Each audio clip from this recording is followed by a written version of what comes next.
कभी ऐसा लगा है कि आप एक ही सोच में बार बार उलझते जा रहे हैं, जैसे कोई अनदेखा दायरा हो जो आपको अंदर ही अंदर घसीट रहा हो?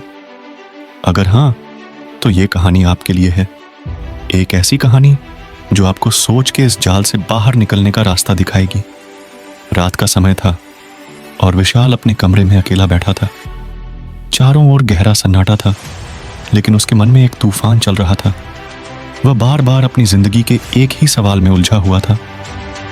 अगर मैंने वो गलत फैसला न लिया होता तो आज सब कुछ अलग होता।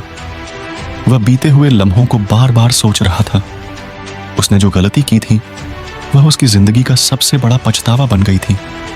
उसकी नौकरी, रिश्ते और यहां तक कि उसके सपने भी, सब कुछ उस एक पल के गलत फैसले से टूट गए थे। लेकिन असली समस्या यह थी कि वह उस फैसले के बाद कभी आगे नहीं बढ़ पाया। हर रात जब वह सोने की कोशिश करता तो वही विचार उसकी नींद को चुरा लेता।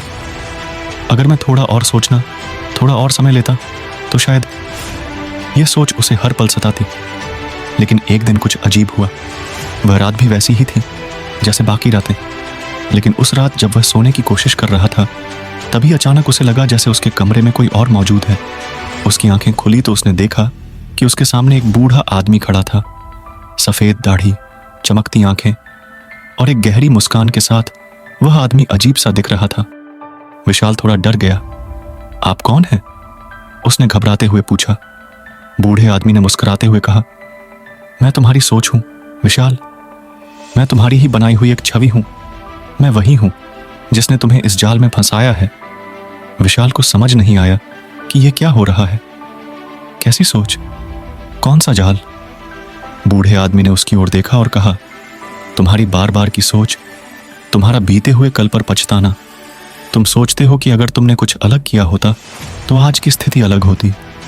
लेकिन सच तो यह है, तुमने कभी उस सोच से बाहर निकलने की कोशिश ही नहीं की।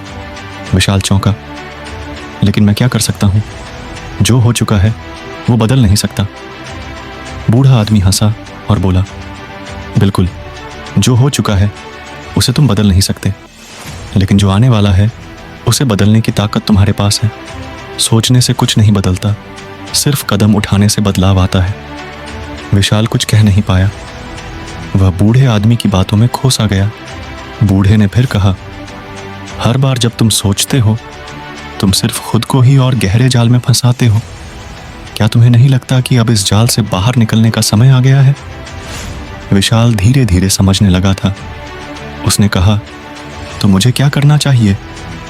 बूढ़े आदमी ने गंभीर स्वर में कहा, तुम्हें एक कदम आगे बढ़ाना है। अपने आप से सवाल पूछो, मैं अभी क्या कर सकता हूं?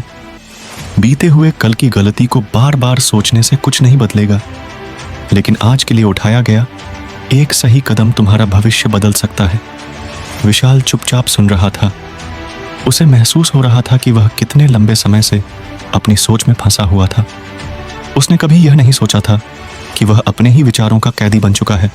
बूढ़ा आदमी धीरे धीरे गायब होने लगा। जाते जाते उसने कहा, याद रखना विशाल, सोचो, लेकिन उतना ही जितना जरूरी हो। ज्यादा सोच सिर्फ तुम्हें पीछे खींचेगी। विशाल की आंखें खुली। वह हड़बड़ा कर उठा और देखा कि कमरे में कोई नहीं था। शायद वह सपना था, या शायद वह उसकी खुद की अंतरात्मा की आवाज थी। लेकिन जो भी था, उसने विशाल की आंखें खोल दी थीं। उसने अपने कमरे की खिड़की खोली और ठंडी हवा का एक झोंका उसके चेहरे से टकराया। वह अब अपने मन में एक नया संकल्प महसूस कर रहा था। अब और नहीं, उसने खुद से कहा, मैं अब अपने बीते हुए कल में नहीं जीऊंगा। अब मैं सिर्फ आज पर ध्यान दूंगा। अगले दिन से विशाल ने छोटे छोटे कदम उठाने शुरू किए। उसने जो सोचा था उसे करने के लिए खुद को बाध्य किया। धीरे धीरे वह उस सोच के जाल से बाहर निकलने लगा। उसे एहसास हुआ कि उसकी असली ताकत उसके विचारों में नहीं, बल्कि उसके कदमों में है। सोचना जरूरी है, लेकिन सोच का जाल खतरनाक होता है। हमें सिर्फ उतना ही सोचना चाहिए जितना हमें सही दिशा में आगे बढ़ा सके। बीते हुए कल को सोचने में समय बर्बाद करने की बजाय आज का सही उपयोग करें और कदम उठाएं, क्योंकि सोच से बदलाव नहीं आता, सिर्फ कदमों से आता है।